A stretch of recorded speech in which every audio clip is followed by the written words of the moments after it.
What's up? High five. How are ya? Good. What's happening? Oh, just set up the live stream, trying to get everything figured out, you know. How are you? How's the day? You don't even like notice Good and good. Yeah. Fishing Oh, The label say. clothes, motorcycle trailer, whatever. Like it's just towed like it's nothing. Yeah. Good. And, you know, like the boat trailer has almost no impact on the big part. Like the bigger trailer does. So you You think? know, and stuff. And then things like that. You go up and Are you our guest speaker? I am. Well, it's nice to meet you. It's nice. I'm Grace. Grace, I'm Suzanne. Suzanne, nice to meet you. Yeah, I'm gonna be social just a second. I'm getting the live stream set up for everybody, and then we'll be Okay. ready to rock. Yeah. This is a good side. Fits your hand pretty nice. Yeah. She's been getting tired barking at everyone. Well, I can't imagine you barking at people. Just well pleased. No, she's perfectly behaved all the time. How old is Hannah? 10? She's almost 10. Oh, she's yours? No, she's my roommate. Oh, okay. She's also kind of like my roommate. Wow, look at you. Love her. The more important one. You are a Yes. sweet girl. Okay, you're done with me. I see. Yeah, she moved on quick. Yeah, yeah. So you're here for the presentation? Yes. I do. Oh, great. Yeah, you like that one? Amy, I'm Suzanne. And you live here? We live in Ohio. So we used to Okay. almost 2 years ago. Okay. Do you just want a little bit more apple room or what? So we have a little over use that on motorcycles Okay. anyway, especially if I head out. But we like it. It's a little slower pace. Pay attention where the gas stops are. It's on a motorcycle. You know, I even find it a hassle here. Yeah. Oh, Like, we also live in Southern California, and so like grocery stores are everywhere, and here we have to go like I just drive up. It's too big. It's a that smaller does one. require some planning. It does. So do you get to ride much? Yes and no. We just got back. We did the item most of the let's see, we've been to Yeah, next strap. Good for you. that was our Because that's a longer one, right? yeah, we did from Boise to Florida. Okay. So we did about 1,200 miles. And then we rode from, well, my dad lives in California. We rode from there to Boise on pavement. So my total was almost 800 miles. And did you do it on like a dual sport or a natural bike? Or an cool. 790. Oh, it's a big one. Yeah, big bike. But you know, I know that you're tall. Yes. So Yeah. I can't touch on hardly anything. You know, we had one other gal in there. We had a KTM 3D. Perfect. She's about your height. Even with that small front wheel? Yeah, but she did great. She did awesome. But riding the highway was it uncomfortable for her? She was uncomfortable only because she had 500 miles highway experience. Okay. So she was really nervous. Like in a group, she wouldn't ride. We had to put her on the right hand side of the road and Okay. kind of guard her. But nothing to do with the bike being uncomfortable. It was just lack of I would think 390 should be really good out actually on the road. It would be, yeah. The guy, we had a guy with a, it was a KTM 450, I think. And he struggled a lot. because it was more dirt oriented. Yeah. Yeah. But when you started riding dirt, did you start with a small, like a sport bike, or? We had Suzuki SP, or sorry, I'm thinking of his old road bike, the Suzuki DRG 400. So that was my small bike. Yeah, Well, that's kind of a trail bike, essentially. it was a great bike. I miss it. I like the KTM. The 790 is a great bike. Too big for me. It's too heavy. Oh. But, Okay. but In terms of like maneuvering, or if it fell, you need help getting it up, or? I need help getting 430 without gear on it. Uh-huh. So, you know, we were mean, I'm tall, I can touch the ground, but my gear is at 500 pounds. Yeah. So. Is the 690 much lighter? I think it actually is. It's a little lighter, but not. Is the 790 still single cylinder? I don't know. I'm not interested. Well, usually you figure like the once you get over that 400 pound range or 2 cylinders. I think it's Yeah, That seems like it should be. Yeah. it's about 40 miles an hour. It's not much smaller than that. I think there's a 1290 out Yep. Just So you did most of a lot of the Idaho VR and where you're Bentley. We've done tail end of July. Something different. We have friends who live in It's slower than I'd like, but I'm hoping. Wishing me open.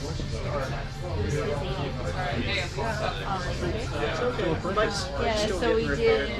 We met up and ended up with his house. So hopefully you'll be ready by the time.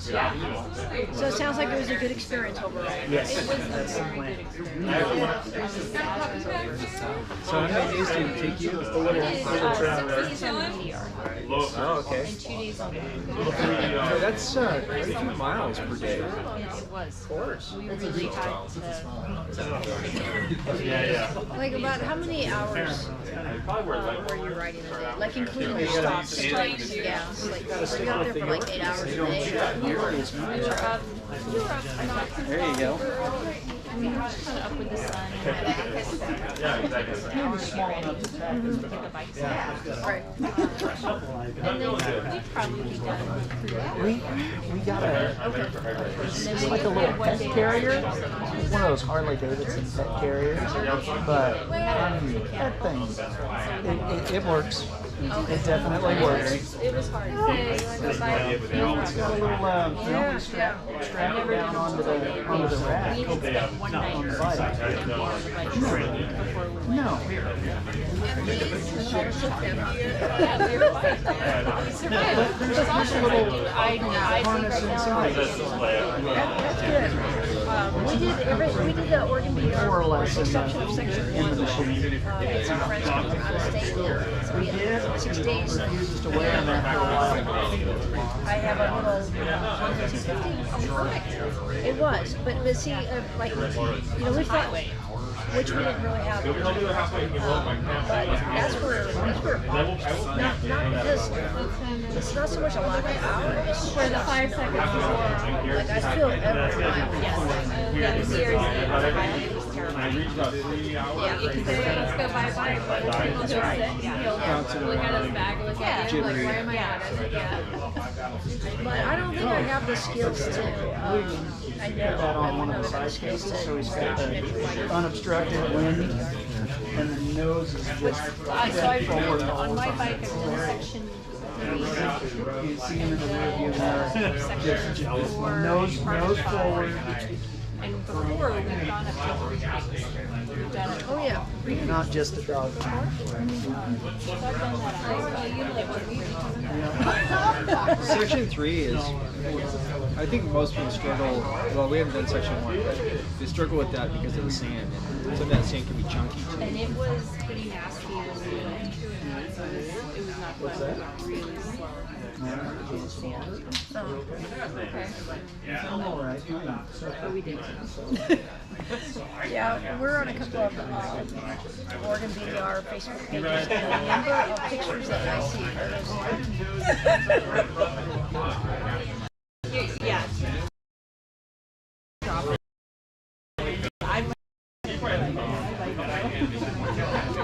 Me too. That's even better. And you have the same bike or do you have a different?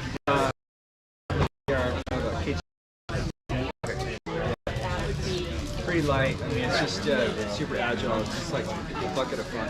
Yeah, when you talked about agility, performance, weight, horsepower, they all come together with KTM 500. Yeah. I mean, it is really Until you get on the highway. Yeah, sure. And then that's where we're riding. I mean, that's why we got away from that side. Get rid of them all. We might go back. We might go back. Oh, really? Yeah, we're tempted after Vivian is down. But not for the Not for the VDRs. But for what then? Oh, just for having fun. Yeah. Still dual sport, but just for longest. Yeah. One of the things that surprised me is I put a steering damper on my K2 this last winter, and it is easier. I didn't expect it to have any effect on the highway, but it does. Sure. I mean, it did. It's just like, wow, this is like, I mean, it's still noisy and, you know. Sure. But, Took the edge off. yeah, it took the edge off. It made it a lot more tolerable. Put a stop on there. I did. That's what I have on mine. I'm gonna get them one. You know, when you're in the loose gravel, is another place where I found that those are really nice. Yeah. It's just I just reach up when I get into the, and I'm talking loose, deep gravel. Yeah. Consistent walking road type stuff. Yeah. I just reach up and crank it up, and Yeah, I feel like I need to put one on my BMW 800. Yeah. Because, man, I took it to Death Valley last year. And we were deep in this bottom. Yeah. And it was just like, you know, you're going along and start doing this, and it's like, you know, you have no choice but to roll that throttle. You just go even faster. Just It's like, believe. it's terrifying. Use the force. Do you do a lot of street riding? Not a lot. We bought the bikes. We got into it. We bought the bikes.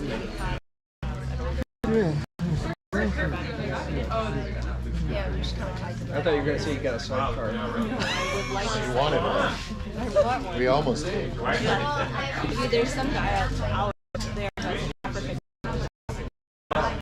Or you can get a trailer. We saw a guy in Mexico with a trailer in his dog trailer. I'm Yeah. gonna do that too. Our puppy is cast over, but so we don't have to do that to him. He did other adventures. So we didn't ride for a long time because we've been tied down. Yeah. Now we're And back. then we're back. We're back into riding. Good for you guys. Yeah, we're getting ready to take a trip in another week. We both have street bikes. Actually, I just got on the Rebel 100. Used to Washington.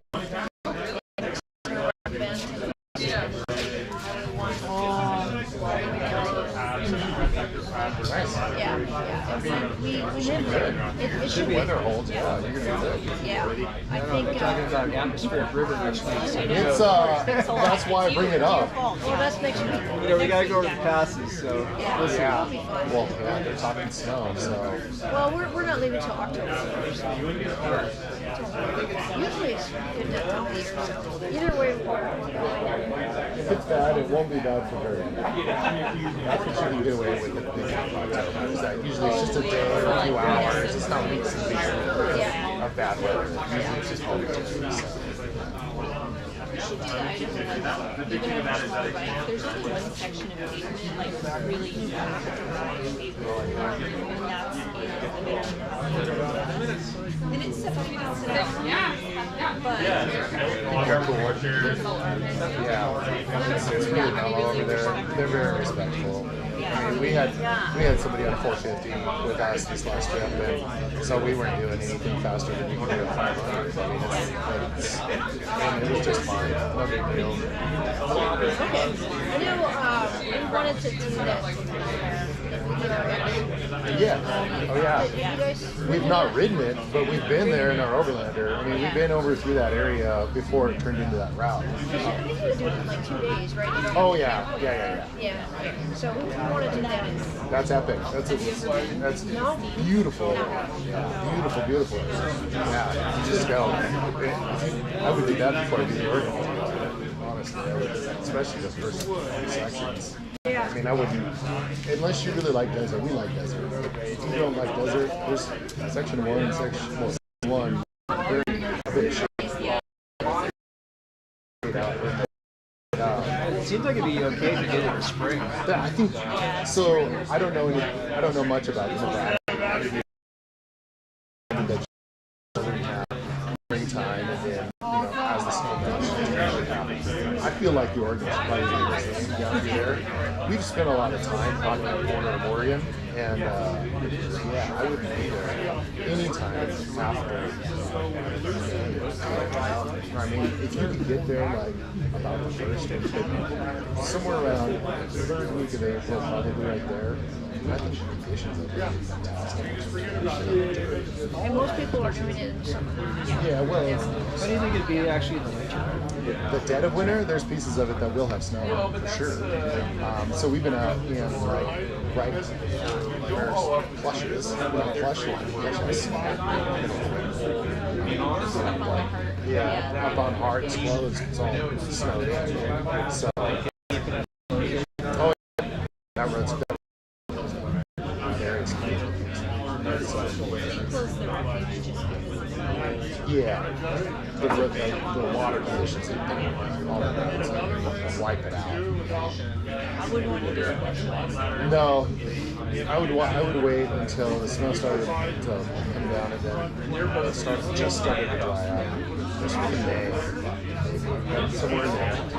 That'd be the time to think about it.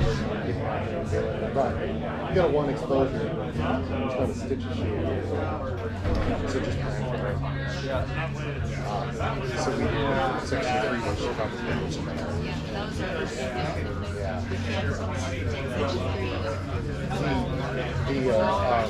and there's a lot of exposure from Christmas Valley for the first time. A lot of exposure. You're just not used to it. It's a field. Yeah, anything, sun, wind, whatever it is. Just Yeah, hit it. when you get that, it was in 90 degrees. So. Yeah, you get cooked. You don't realize how fast you get. How dry you get. Even if you're just plowing, it doesn't work out so well. So.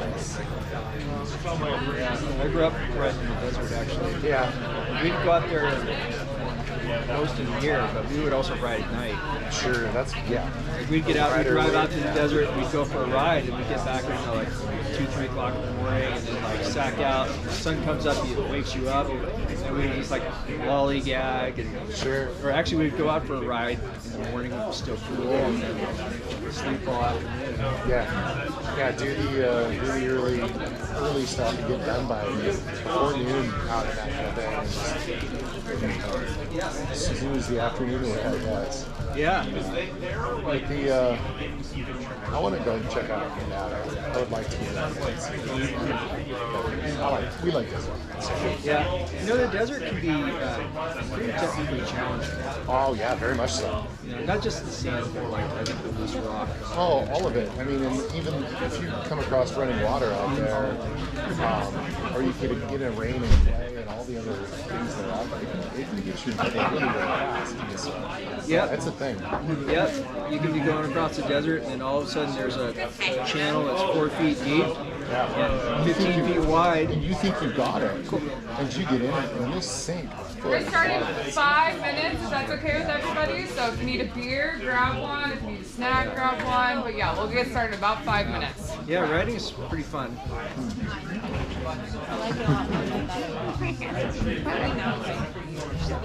Do you guys still not bike? Oh yeah?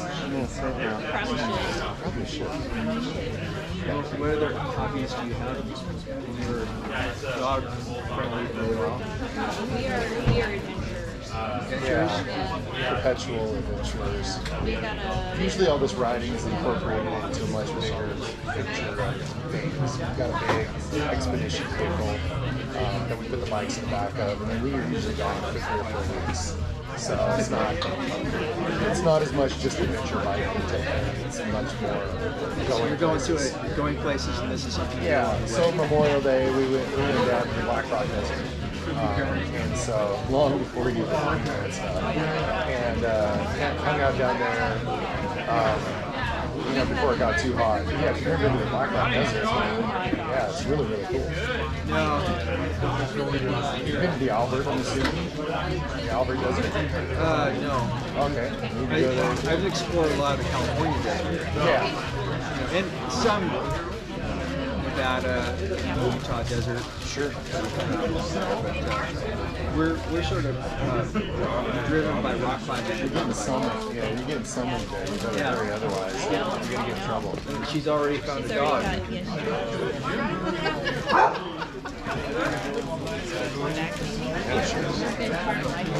Yeah, I know. We don't want to be part of it. No, we don't want to be part of that. This way. I'm gonna catch Play it.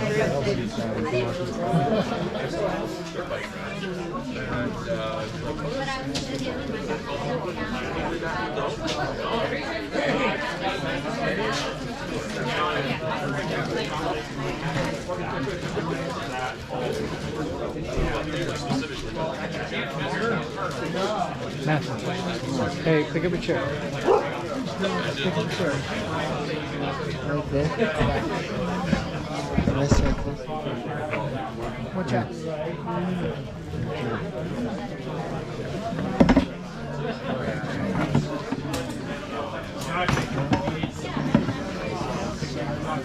Here, you can sit right here.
When do we have to do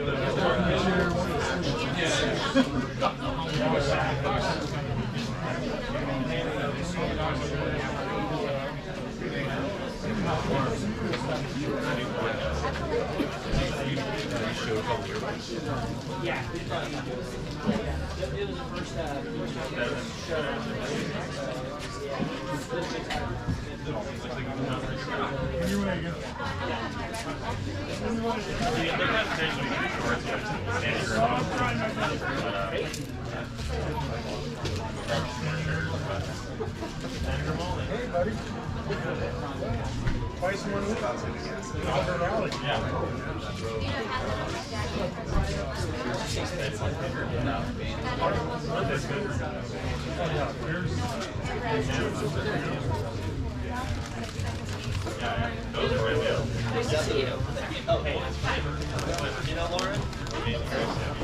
You're sitting there. No, how about I sit here? You sit flat.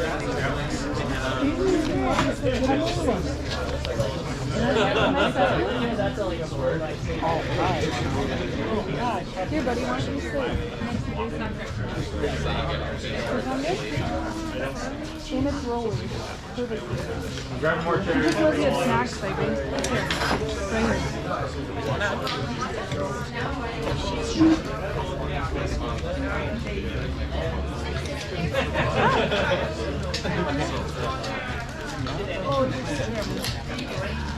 Get over the jet lag.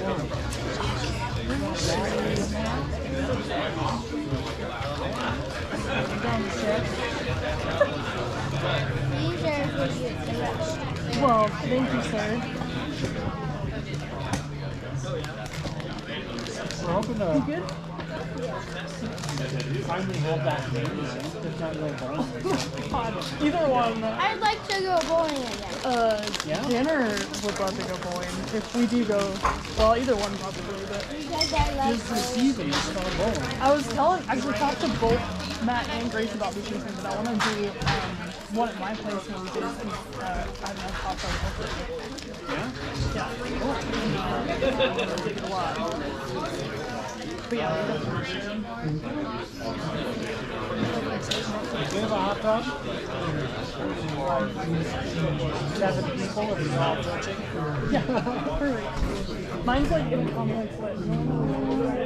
Hi, Anna.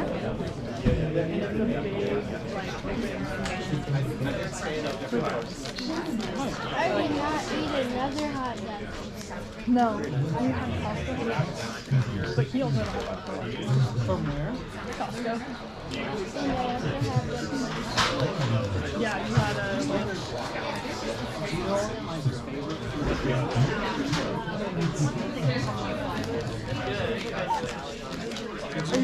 Did we just become best friends? Hi, everybody. We're gonna get started. Hold on, I'm gonna twist this just a little bit. We're gonna get started. Everybody have a beverage or a snack? Is everybody doing okay? You ready to roll? Yeah? Yep. All right. How's everybody doing? Doing good? Yeah? All right. Well, first of all, hi to those of you who don't know me. My name is Grace. I'm also the Graceful Renegade. I'm an Emmy winning videographer. I'm an author, and I'm also and stage. So I've had an amazing year being on the road, and tonight we're going to cover what experience has done for what travel has taught. We'll talk about our love of cycles, which is one of my and the travels, my gear, which is giant. And just kind of wrap up with some questions or anything anyone might want to ask. Also, I just want to say from the bottom of my heart, thank you for time out of your week and your Wednesday to be here. It means a lot to me. This roller coaster of 18 months. I also want to Harold, where are you? Harold, that believed in me. When I reached out to Harold, basically said, I don't know what I'm doing, but I'm going to try and live off my bike for a while. And I'm local from Bend. I worked for a touring company in Bend for a while. I loved the brand, so I asked Harold if he'd be willing to take me on making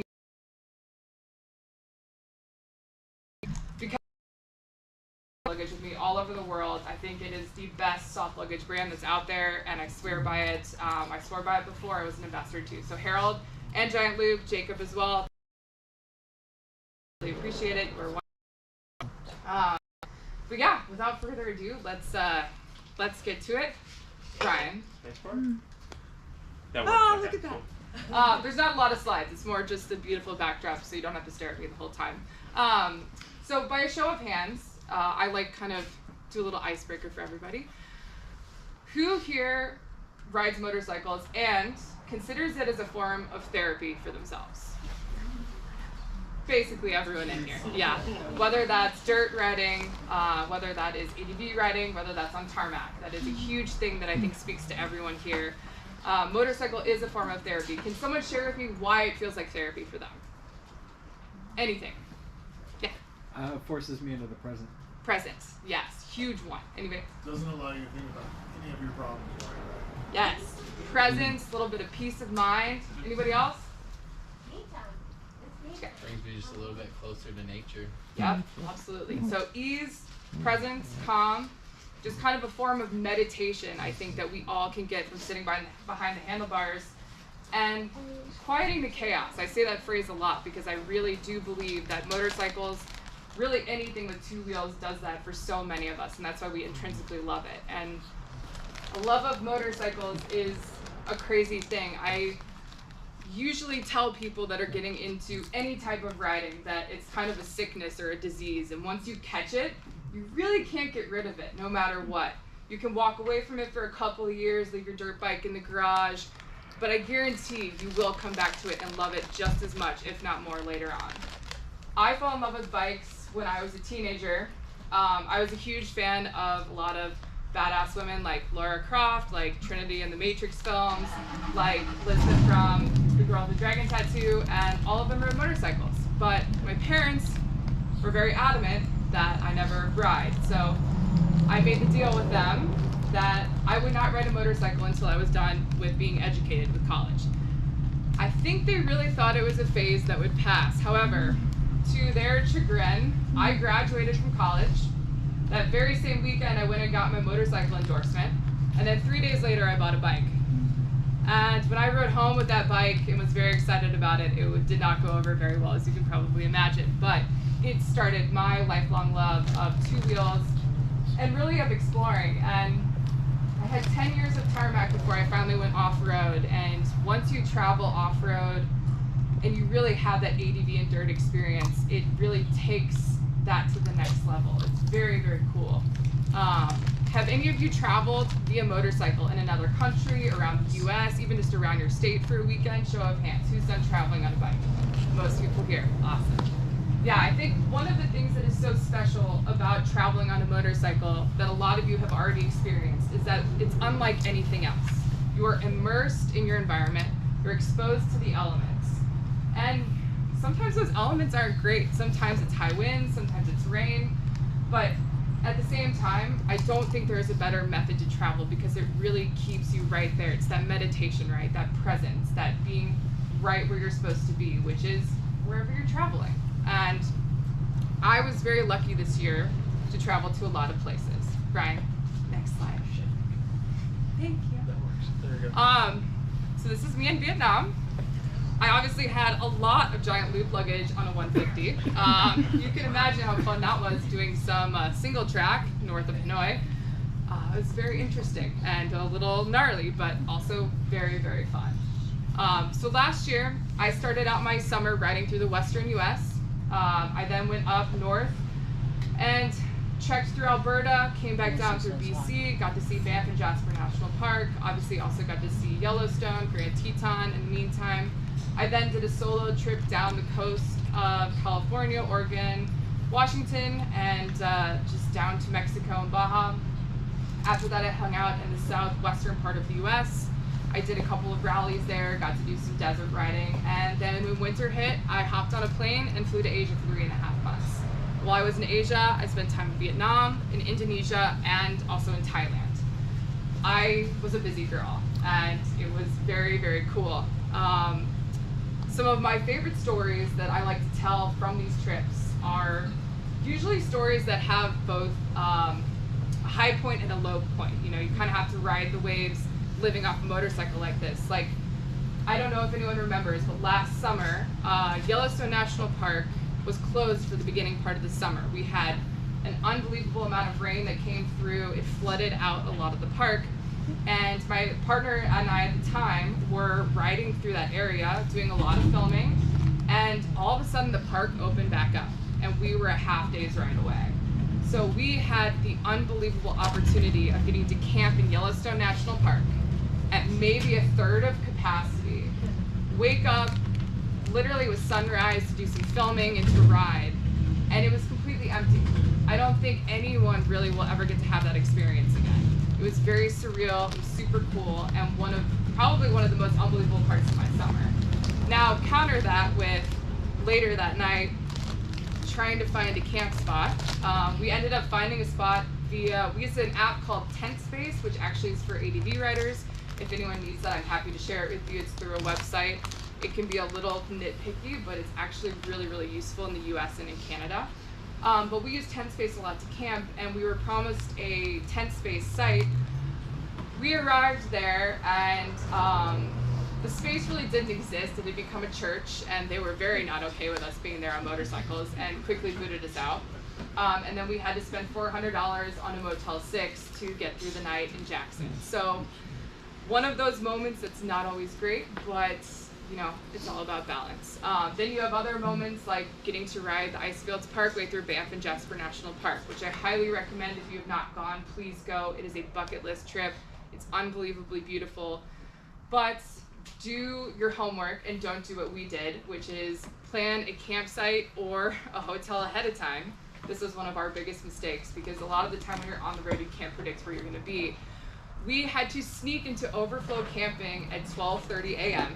and leave by 5:30 a.m., which meant we didn't sleep very much, and we had to be very careful because we would get a multi-$100 fine for being caught if we snuck in and out after hours. However, there was nowhere else to go.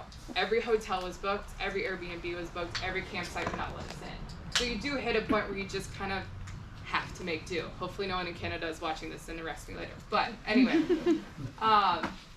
then you have other moments that you deal with weather. I had such a crazy weather experience actually in Oregon, and I think almost anyone here can attest to this. There are days, particularly in the fall and spring, where we have 4 seasons in a day. It is crazy. I had an afternoon where I was riding down the coast. I was in Cannon Beach. It was about 80 degrees. By the time I was an hour north of Newport, it was 30 degrees and I was riding in freezing fog. I was completely iced over from head to toe.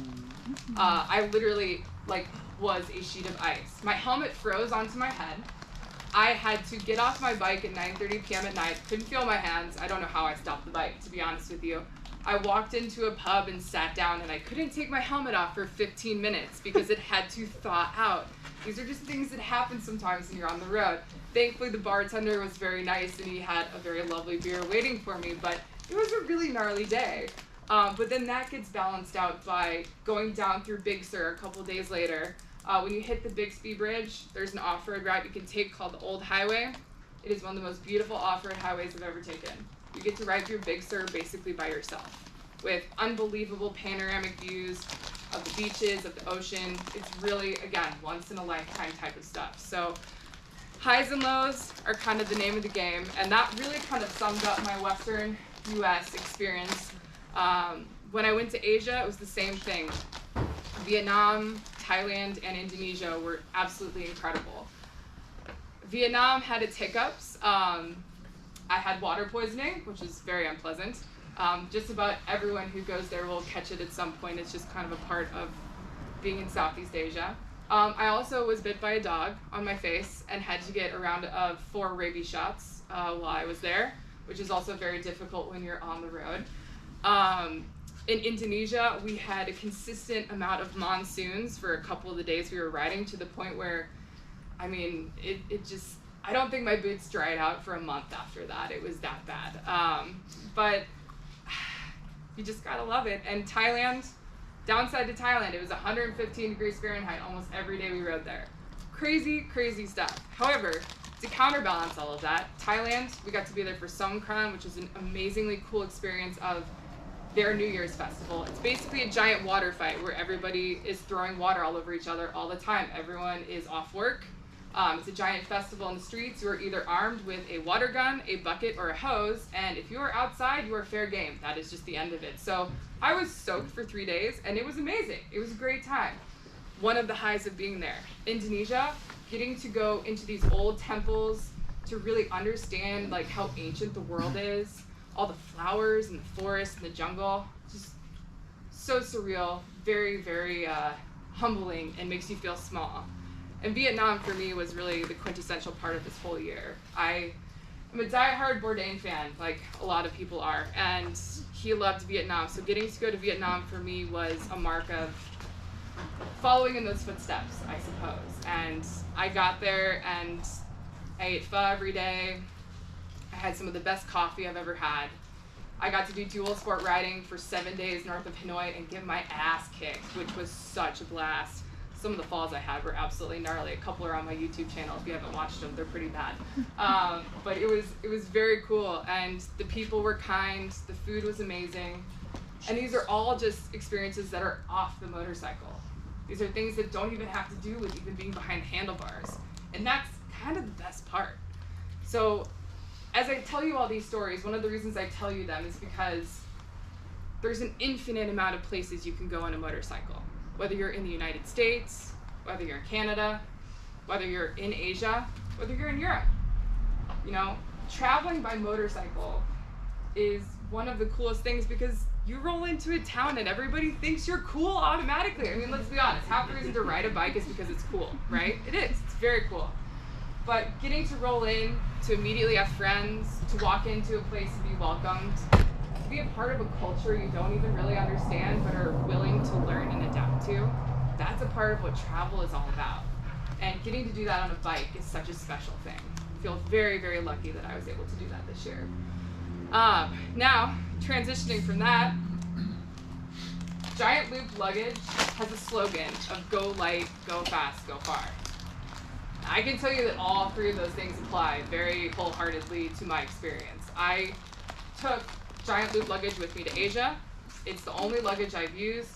It fit on all of the bikes I rode. My CB, I rode a Versys 250 in Indonesia. I was on a little Honda 150 when I was in Vietnam. And I have spent quite a bit of time on Pan Americas within the last year, and the luggage fits on there as well. It is the best luggage to have. It is durable, it's lightweight, and one of the biggest things is it's also waterproof. I carry a lot of very, very expensive tech equipment as a videographer with me, and those little pods are so wonderful to have because they keep everything airtight. I have ridden through monsoons and storms and things that you would have thought everything was destroyed. Everything's dry. It's incredible. So I just want to give a huge shout out that as an ambassador, I'm very proud to be a part of this brand because this luggage holds up. I think it's amazing, and I would not be here without it, and most of my tech probably would not have survived without it, or my clothes, or any of my personal belongings for that matter. But yeah, and that's pretty much my year spiel. If I have any advice to give from this year, I think one of the biggest things I would just say to everyone here is just that time is very precious. I think a big mistake a lot of people make sometimes is they decide to wait on things. They wait to get a promotion versus take a job they might actually really like. They wait to travel when they retire so they can just be present now and work and have the money later. They wait to move to a new city or a new country or a new place that really calls to them because they're just not comfortable with it yet. And let me tell you, we don't know how much time we have. And I think one of the big things you should do with the time you have is do something that you love and chase a dream, no matter how big or no matter how small. If that means buying a motorcycle, do it. If that means going on a trip you've been looking forward to for a couple of years, do it. Moving to a new state, moving to a new country, going and doing whatever it is that calls to you. Don't hesitate. I spent a lot of time in my late 20s and early 30s waiting for the moment, and it never really arrived. I just decided it was time, and I'm so glad I did. I came home from Asia, and I got an amazing job working as a documentarian on a film for Veterans Back 40, who I work with very closely. And we shot a film about a group of ADV riders going to Tuktoyaktuk and back, all the while raising awareness about veteran and active duty suicide. It was one of the most amazing projects I've ever gotten to do. And the only reason I got to do it is because I took a chance on myself. 2 weeks after that, I won an Emmy. Life just worked out. It was insane. So I know it's hard, and I know we all get scared, but the best thing you can do is bet on yourself. Brian. Next slide. Look at the luggage. There's so much of it. Yes. As you can tell, with this very tiny bike, it was fully loaded down. But I want to talk you through the setup because it worked beautifully, and I was able to ride off-road with all of this stuff on my bike pretty manageably. So on the back here, you have your round the world panniers. These would hold a lot of the bulkier things. So first, my tech, it would hold 2 laptops, my camera, drone, a whole bunch of charging cables, all of that jazz. It also held toiletries, clothes, very minimal on clothes, by the way. I know a lot of people think that you can pack a lot in there. You can, it's very small. And obviously, I think I had my jet boil, a couple other camp supplies, like cups, utensils, things like that. That's pretty much it. In the back here, my Tillamook dry bag, which is a bigger bag. I don't know how people survive without that bag. It is indestructible and waterproof. And it's actually where I would keep all of my camping stuff. I would have my tent, my sleeping bag, my mat, my pillow, headlamp, chair, anything I needed at the campsite was in there because that is the one thing you want to make sure is always dry.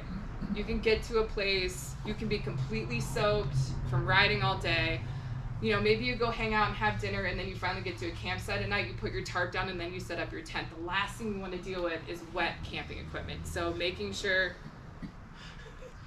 filter warning? Sure.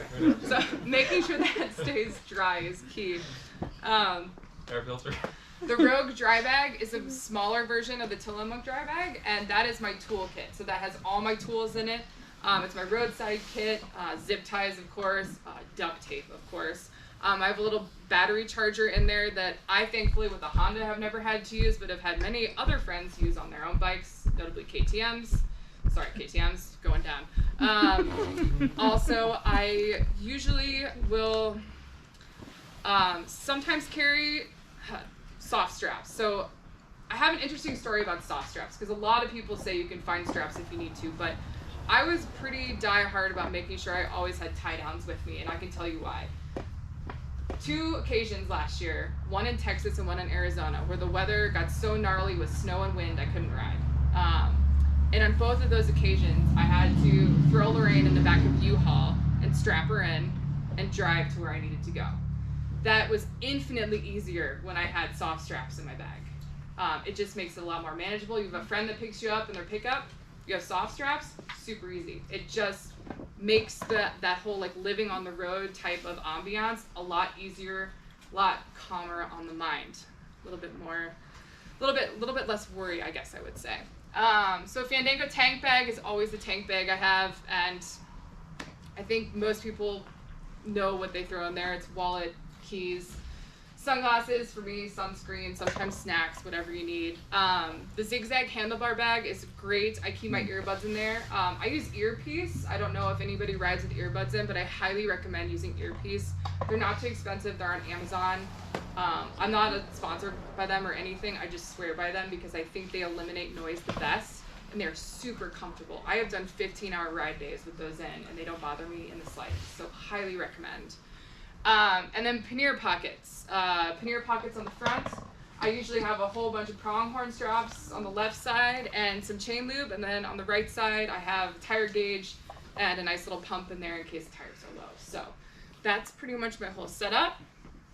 And yeah, next slide. So I thought it might be fun to talk through 3 things that I think you should always have on you whether you're on a bike or not. The first one is always wet wipes, you guys. You don't know when you're gonna need them, but when you do, you'll be happy you have them, okay? Especially when you're in a place like Southeast Asia. Have them on you. I swear you will thank me later. Just take my word for it. 2, always have your passport. No matter what, you don't know if the party's gonna continue. You don't know if you do a nice little loop through the Western US like I did last summer, and then your buddy goes, hey, you wanna go to Canada? Sure, my passport's in my bag, let's just keep going. Having that flexibility to travel and go further is super, super wonderful, and it's very convenient. So never leave your passport at home. Just bring it with you and have it on you at all times. Also, last, cash in a local currency. I have been in a couple situations that are kind of gnarly, and having cash has gotten me out of them. My bike has been booted, and I've paid someone off very quickly to get the boot off and get out of there. In a very not safe environment. I have also paid to get across the border, and a couple of other not so great scenarios. We'll just leave that there. But having cash in local currency can get you out of a tough spot really, really quick, no matter where you are in the world. So just make sure you always have a little bit on you, enough to bribe someone or offer someone something to help you out in case you get a flat or anything else. Yeah. All right. These are the 3 things to leave behind, and these are a little more mental than they are physical. The first one is ego. I think most ADV riders already do this. You can't really ride with ego if you're an off-road rider. It gets you into trouble, and you find out real quick that you need to be a little more humble fast.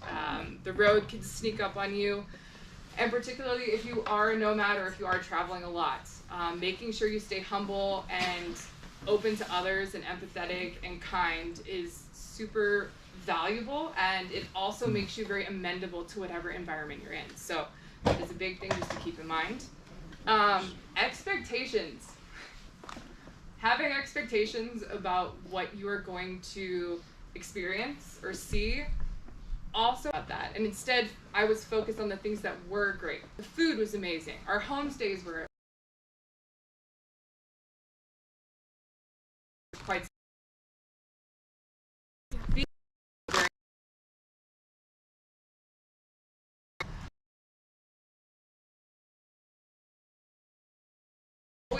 around the drop of a hat. You can get a flat tire, weather can get really bad, a road could get closed, you could need to detour. What can happen on the road? But kind of you just have to be a little more personally responsible for yourself. So keep change, and you have to be.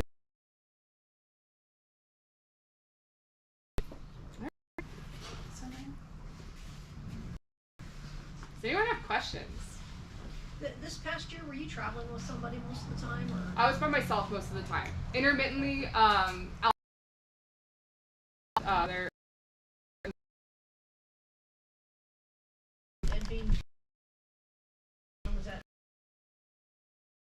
Solo female traveler is probably one of the biggest questions. I think because it can be very, especially when you do international travel. I will say that for my own part, I have been wonderfully astonished at how kind and generous most people are. I have had very few situations in the last year and change where I have ever felt scared or had red flags go off. And usually in those situations, I immediately remove myself and just get out of there. That's the best thing you can do. The best advice I can give is just, if your gut tells you something's off and just leave. Find a new campsite. If you're at a bar and somebody's being weird with you, get out of there. If you're on a road and it starts to feel unsure, backtrack. You know, just little things like that where if you're accountable and just keeping track of where your head's at and what your gut's telling you, it's all that matters. But in general, I have found that people are amazing, and it's given me a lot of restored faith in humanity, to be honest. What are your favorite parts of Mexico? Mexico? I mean, Mexico is, I like the Sonora area. It's beautiful. I kind of like being out in the middle of nowhere there. But I don't really, Mexico is not a huge place that I explored. I did a lot of filming while I was there for a handful of projects that were very like in one place and then moved on. I have spent a lot of time in Baja and I really love it there. I especially love riding there, particularly once you get a little bit further south. But yeah, it's Mexico in general is somewhere I recommend you go with a buddy. I don't think it is as unsafe as it is advertised in our country. However, I do think as a female, definitely go with a buddy, but just be cautious, you know, be mindful that you are traveling in a place where there might be some volatility, just like a lot of places in Central America. And, you know, also just don't buy drugs while you're there. There you go, that's it. All right, anybody else? Where to next?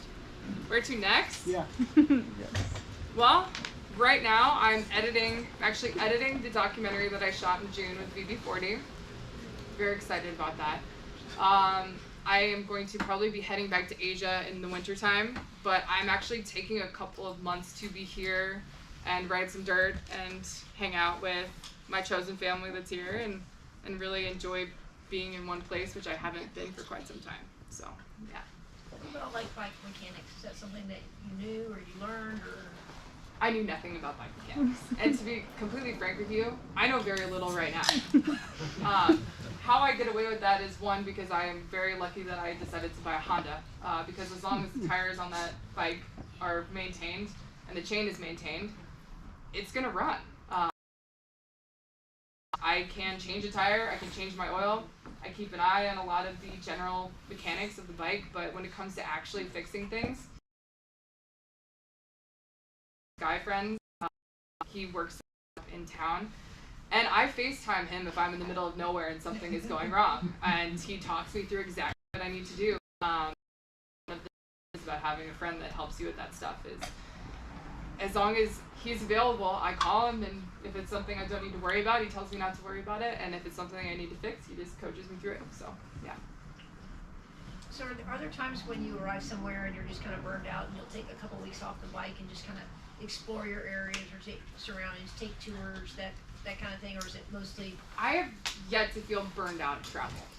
I think I'm unique in that regard, probably. I have a certain type of personality that I feel very grounded in who I am, but I thrive in a chaotic environment. And as a result of that, I like travel and I like being on the road and I like dealing with all of the variables that are consistently changing and all over the place. I am here for a couple of months, which I chose to do, one, because I desperately needed sleep, and two, because I had a lot of work to do and I had friends that I wanted to spend time with. But I am also already feeling myself itching to move again. I think the nice thing about doing this is you can take a couple of days off. You can find a nice campsite, you can go do a couple rides or do a couple hikes, or even just relax and chill in town. But for the most part, I have kept moving, and I've really enjoyed doing that because it has offered me the chance to see as much as possible in a shorter period of time. Any other questions? Yes, Jason. I don't need that. Do you think the bike was ever a limiting factor? This bike? Yeah. No. Because unfortunately, being the relatively tenacious person I am, I have probably ridden this thing through some circumstances I shouldn't have. But the only thing about this bike that I feel limited by is just something I'm already trying to limit doing altogether, which is extensive highway riding gets difficult, particularly in the southwestern U.S. where it is very windy. There's a lot of tractor trailer traffic, and I have been blown off the road twice in the last year, and in both of those experiences I was pretty sure I was going to die. So having a heavier bike would be nice. It would make it a little less fun doing a lot of the ADV stuff I do. Having a little bit bigger of a bike would also make the weight of luggage a little more manageable, but I've been able to get away with it, and so as a result, no, I haven't really felt limited at all. Mm-hmm. Yeah. Awesome. So your past year, Canada, did you get to explore any of Valemont much? A Vail? Valemont? Valemont. Where's Valemont? Alberta, British Columbia? No, I didn't. So when we went up through Alberta, we stopped in Calgary, kind of got our bearings. We had just been in Glacier and did some filming kind of around there, so we had some footage to upload and whatever else. And then we just gunned up through Banff and Jasper and spent a lot of time up around. We really loved the Prince George area. We actually made a really good friend staying with him up there, a guy named Kelly. He actually hosts a lot of ADV riders up there because it's kind of the last stop before you make that trek up to either Alaska or the Yukon to get to the Arctic. But yeah, we stayed with him and we just had a great time like getting to explore that area, and then came back down. We went down through Whistler and kind of did that area, but at that point, like Whistler was almost like underwhelming after being in Banff and Jasper. It was just Banff and Jasper is so spectacular and so magnificent. It's spellbinding, to be honest. But yeah. what was overall for the past year your percentage of street versus off-road? I would say I probably did 85% street and 15% off-road. And that's also because I was covering a lot of miles in between. A lot of the places we would then go off-roading were all in one location, and then we would go hundreds of miles to somewhere else to then kind of park, ride, do the filming we needed to. I really started doing a lot of off-roading beginning around September, and then when I was doing a couple of solo trips throughout the fall. I did a lot more off-road riding then, kind of by myself through Nevada, through Southern California.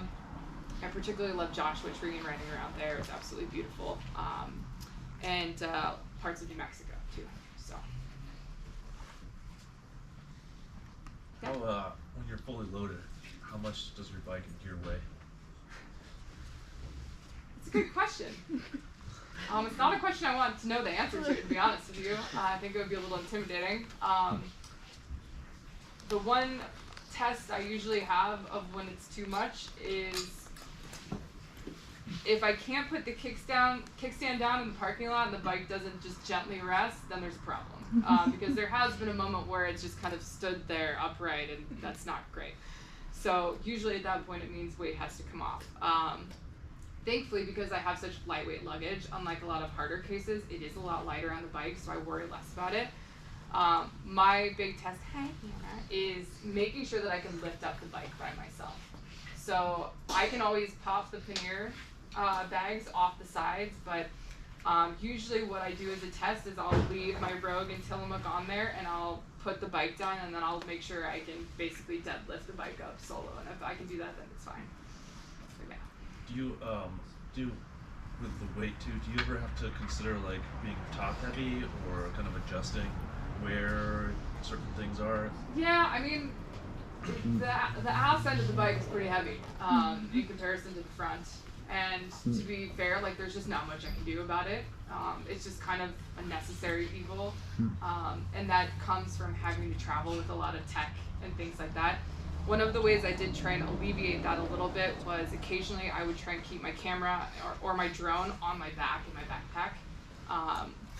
And that would at least kind of even things out a little bit, but there's never really a perfect environment to put enough weight on the bike to really counterbalance what's going on in the back. So just do the best you can. When you're filming, how do you keep track of all your footage? And then how often do you sit and do editing, redo your stuff? Yes. My pattern was usually I would do 3 to 5 days of writing, and then I would have 2 to 3 days of trying to go to the office. And the office is Starbucks, by the way.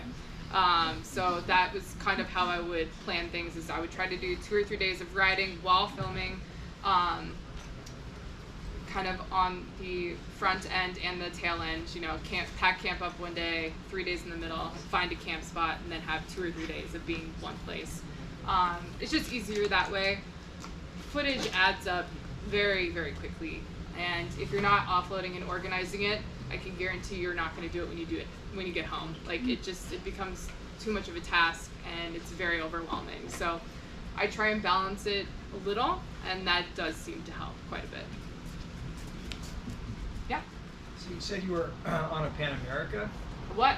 Yeah. Where did you ride that?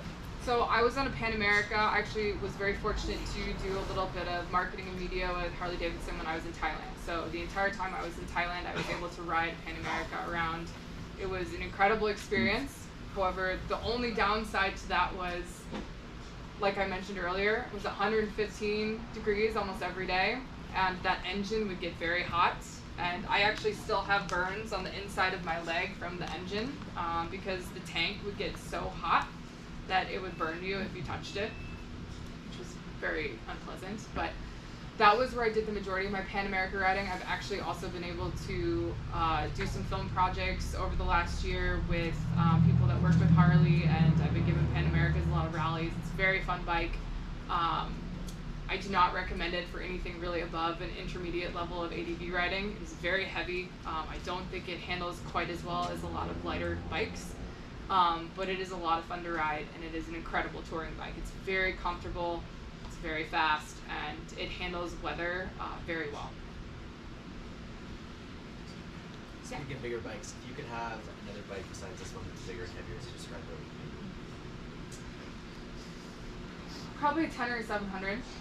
I'm also very interested about the Trans Alp coming out in 2024, which was just announced, I think, earlier today. The only problem with the Trans Alp is there's a very big exposure with the underbelly of the bike that's a little, hopefully with a nice skid plate, it could eliminate that weak spot, but that's going to be interesting to see how that turns out. Anything in the 700 to 900 range is something I would be interested in, but I just don't need more than that. Having anything over that just feels unnecessary with the type of traveling and riding I do. So, yeah. Anybody else? Travel questions? Yeah? What's next for you? Finishing editing a lot of the filming I have done in the last couple of months. particularly the documentary. I'm also working in town with public land stewards right now. I'm filming a very small documentary about what they're trying to do to keep our public lands clean, and I feel very honored to be a part of that. So I'll be doing a small project with them while I'm here. Yeah, after that, getting back to Asia. Asia will kind of be a nice little breather for me, and then I come back and I have 3 back-to-back projects next year that already take up most of my 2024. So very fortunate that the stars have aligned for me as a videographer. I've had an adventure, so yeah. Yeah. Without all the fancy camera equipment.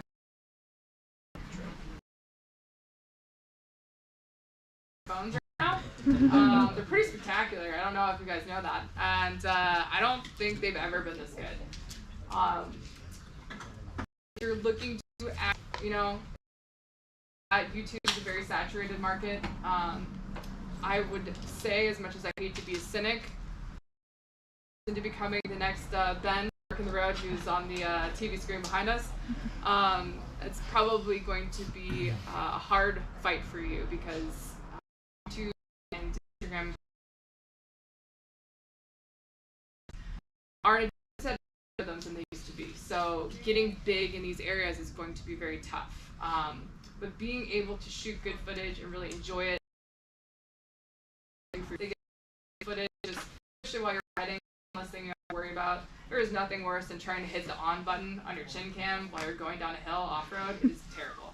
So being able to kind of manage that, mitigate difficulty is super important. Also, so you ride safe. But yeah, the film aspect of things is very difficult unless you're willing to do what I did, which is dive into the deep end and buy a Sony and figure out how to use it. So, yeah. Would you say that it's still possible to travel without a phone and technology and just wander? I absolutely recommend it. 100%. That is actually one of my goals for going back to Asia this winter is I'm probably not going to do any filming, which I know will surprise people, but I've spent the last year and a half doing nothing but filming, and with a big roster for next year, I think one of the best things to do is to sometimes give yourself a break and actually be present. And if you are going on an adventure at that capacity, being able to put your phone away and actually see what's in front of you, I mean, we've kind of lost that. And I think it's something that is very important so that you can actually enjoy your experience versus watching it on the screen in front of your eyes. Like, I can't tell you the number of times we go to concerts, right? And everyone's like this, and you're just like, you could just watch the show and actually enjoy it more. But it's the same with travel. I feel like you are going to remember on a much deeper level an amazing viewpoint you sit at with your bike just by actually taking 5 minutes to sit there and watch it versus take a quick video on your phone, hop on the bike, and ride off. So if you have the opportunity to do that, definitely do. Take your phone, put it on Do Not Disturb, put it in your tank bag, and just ride. I do that all the time, and I think it's one of the healthiest changes I've made as a videographer and just also as a human being. So, yeah. Do you have a favorite local ride? I have a lot of favorite local rides. Thankfully, I have a lot of hooligan friends that like to take me out riding who have grown up here, which is great. But I think one of my favorite rides is doing the Prineville and then the Reservoir Loop. It's beautiful. It's not too far from town, but it gets you just far enough away that you're kind of away from everything. Is that on-road or off-road? It's on-road. Follow curvy, follows the crooked road. Yes, yeah, absolutely stunning. If you want to do some off-road, I highly recommend going out to do the Steens Mountain Loop if you have the time. It's probably one of my favorite, not too challenging off-road routes in Central Oregon.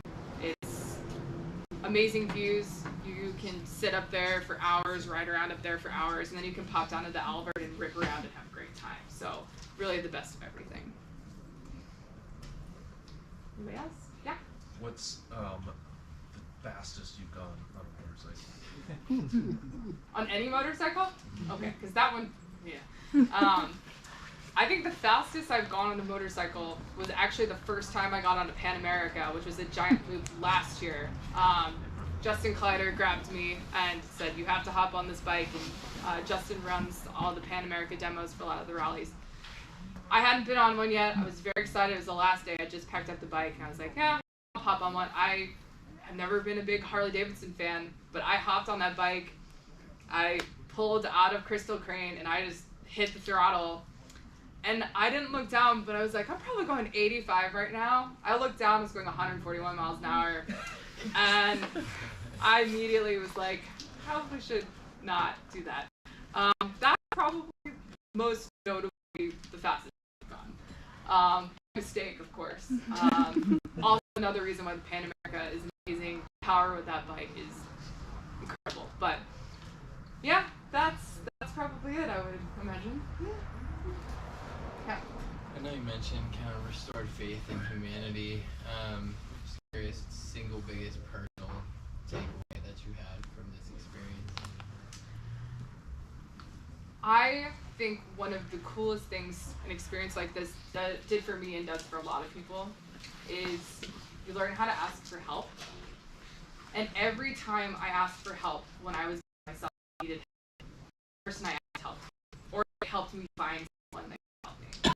And there is nothing that feels better than that, because you're already in a situation where, again, like I said earlier, like leave your ego at home, right? Like when you have to ask for help, you're already in a situation where you feel a little desperate, you're a little uneasy, and you just want to fix the problem. To have another human being look at you and empathize and just go, okay, let me help, what do you need? I can probably help with this. Or I can't, but hey, my shop's right down the road, or my buddy's right down the road, or you want to hop in the back of the truck, I can take you to get gas. Great story. I ran out of gas about 2 miles from a gas station. I was in California, just outside of Joshua Tree. It was really hot. It was really windy, and sand is blowing everywhere. It was a nightmare environment. And guy pulls up next to me, no teeth, pickup truck that looks like it's about to fall apart.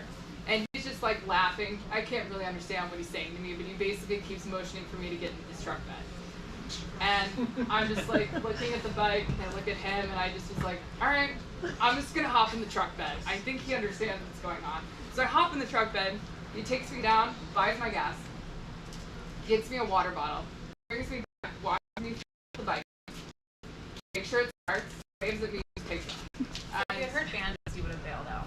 Well, yeah. The minute banjos start playing, get out of there. Yeah. But that's just an example of one of many times where I had human beings really like surprise me with how generous they were with their time and with the resources at their disposal. And after a year of that, you really do learn that. And sorry to soapbox here, but we kind of live in a time where a lot of our culture is focusing on the things that make us different from each other. And I think that the focus should instead be on what keeps us similar to one another. And you really learn that just because somebody looks different than you, eats different than you, dresses different than you, lives in a different area, has different values and beliefs, it doesn't make them that different than you, and it doesn't mean that they can't find a common ground with you. I have found that I've been so fortunate with a diverse amount of people that have shown me kindness, and it's been very, very wonderful overall. Yeah. What's your favorite motorcycle travel app? App? iOverlander. Anyone that travels, apps, put it on your phone right now. It is the best camp app you can have. It does everything from dispersed camping to Walmart parking lots. So you have everything you can possibly need. The reviews are actually really nice too, because they're very frequent and they're updated all the time. So there will be moments where you'll hit a campsite that you think might be open, but it's not, and it's just it kind of helps you avoid those troubles you run into, or if there's sites that are trashed or whatever else, or get flooded out from weather. But yeah, iOverlander is a great tool. Make sure it's on your phone. Hippo Hands is great as whatever. Yeah. I'm not going to say this just because Brian's here right now. So I didn't have Hippo Hands on my bike for the first part of my travels. And when my stint north was kind of coming to last December, I had to take relatively Texas to Austin in the winter on the I-10. It was 26 degrees and very windy. and I was a human popsicle by the time I got to Austin after 15 hours of riding. I swear to you that those hippo hands saved my life. They kept my hands warm. The few times it snowed, it kept them dry, and I don't know, it just, everything was protected. It made a huge difference, and I can tell you from first-hand experience, the minute your hands go numb on that bike and you can't brake or you can't pull the clutch, you're in trouble. So being able to make sure that your hands stay warm and able to function is super important, especially too, like, sometimes the winter gloves we get are so big and bulky, you almost feel like you can't even squeeze anything with them on. So making sure hands stay warm, very important. I swear by hippo hands, I will never ride without them again. So. Cheers, friend. Another bad company. You run heated gear? I don't. I will be installing them on my bike this winter, though. Trust me. That is one of the plans. After last year, I made that deal with myself. They're going on the bike, so yeah. And heated gear? Are you wearing heated gear? I have a heated vest now that I wear. I try to avoid heated gear. I don't know if it's me being stubborn or graceful, but as long as I have my hands and the vest on, I usually do okay. I usually don't get too cold. My legs go numb no matter what, so yeah.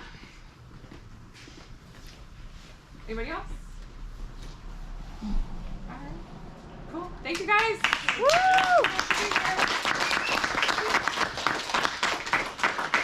Alright.